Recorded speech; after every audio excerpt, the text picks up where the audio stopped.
Hello and welcome to a new episode of Crazy Buildings. My name is Björn and today I will be taking you to Sky Soho, a very interesting development here in Shanghai by famous architect Zaha Hadid. Let's go and have a look.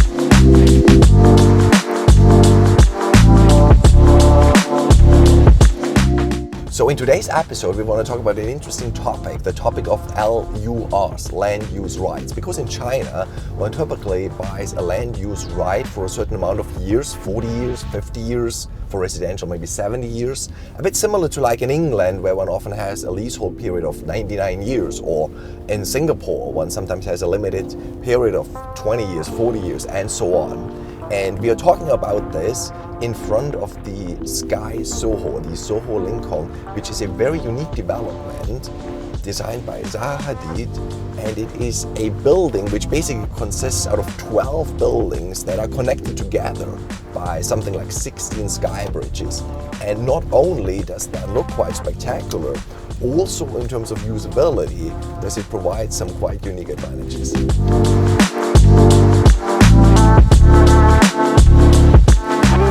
Nowadays, the building is called Skybridge because of these sky bridges, out of which there are 16 that connect the various buildings. And the buildings are long, and that makes that inside, almost everywhere you have daylight, either from the left side or from the right side.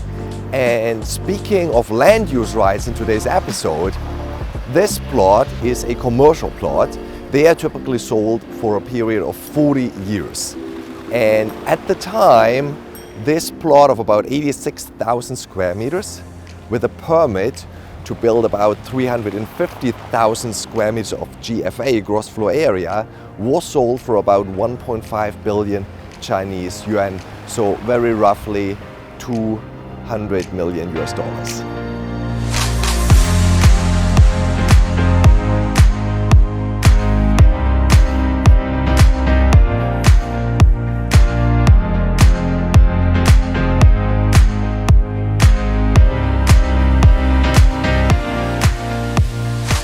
So here we are inside the building on the 11th floor, which is the top floor, because this is obviously more of a horizontal development with these long stretched buildings.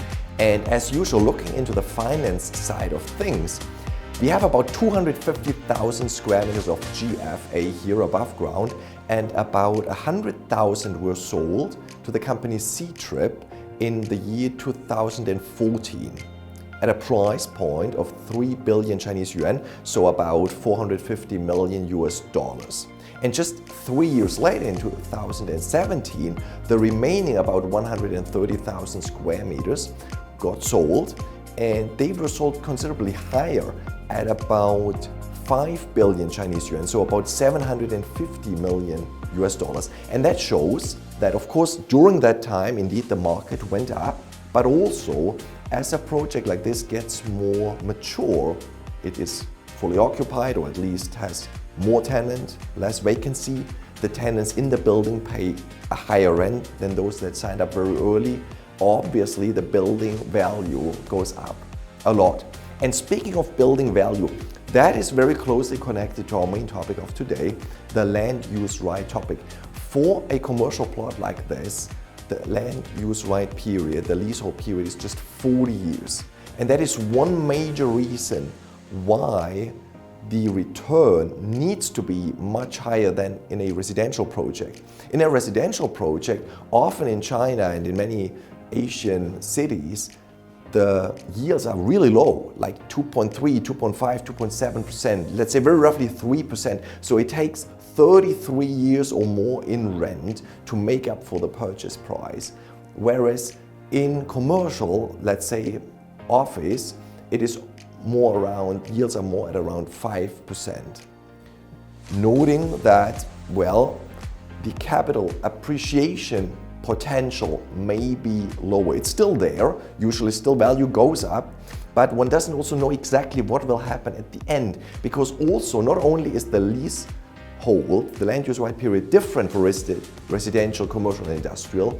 For residential, the law says that there must be a mechanism that one can inherit the building, the apartment and so on, the house, to the next generation, whereas that is not in the law, in the paragraphs for commercial and industrial real estate. So people assume that at the end of those 40 years, for example, for sure one at the very least would have to pay a relatively high tax or even repurchase the land use rights.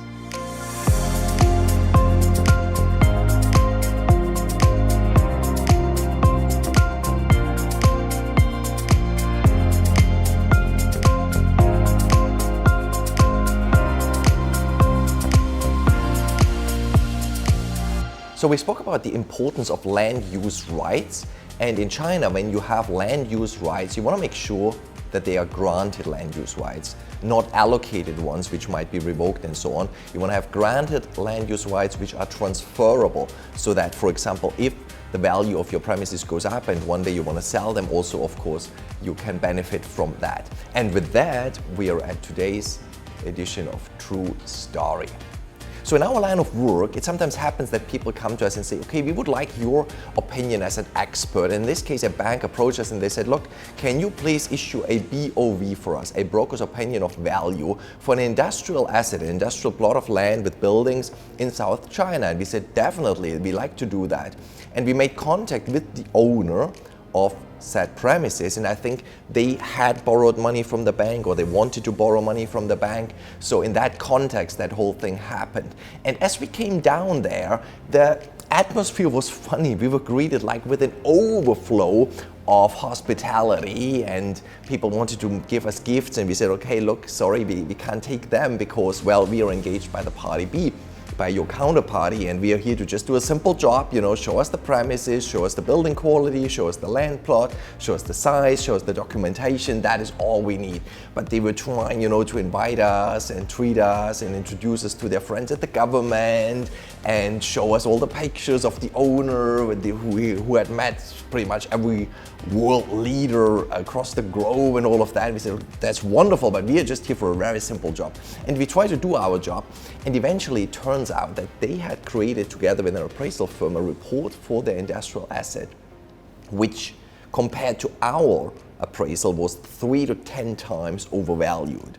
Because what happened is they said, look, one day this plot might turn into a more residential area, in which case at that time we will make this into a retail project. So they had created an appraisal saying we have so and so many square feet or square meters of factory space, and if that factory space instead was retail space and was collecting retail like rentals, then the value of our premises would be such and such.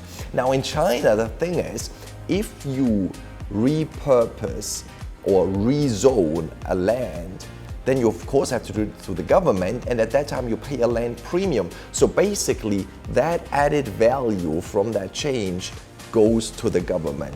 So we were in a way stuck, and we had to insist on our appraisals. We gave a range, and one was about 10% of their figure, and the max was about 30%. And there was some tension involved, because eventually, after they realized all the gifts and all the dinners didn't do the trick, they were trying to use, I would say, other methods to indicate that they wanted to motivate us to get more close to their view on things. But even pressure didn't work, and thankfully we were in another city, so we felt pretty safe.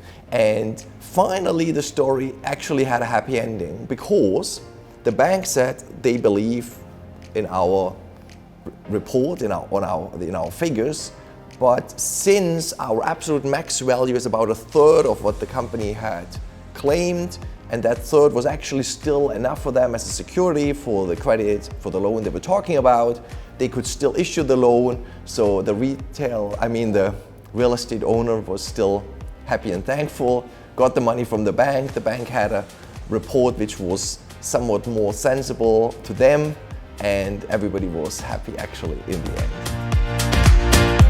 Thanks a lot for watching. And please don't hesitate to contact us for information on industrial and commercial real estate, both here in China and internationally. and consider subscribing, because in the next episode of the vlog we will be visiting an interesting industrial park and talk about investing into industrial real estate in China, how to set up a manufacturing site, and so on. See you next time.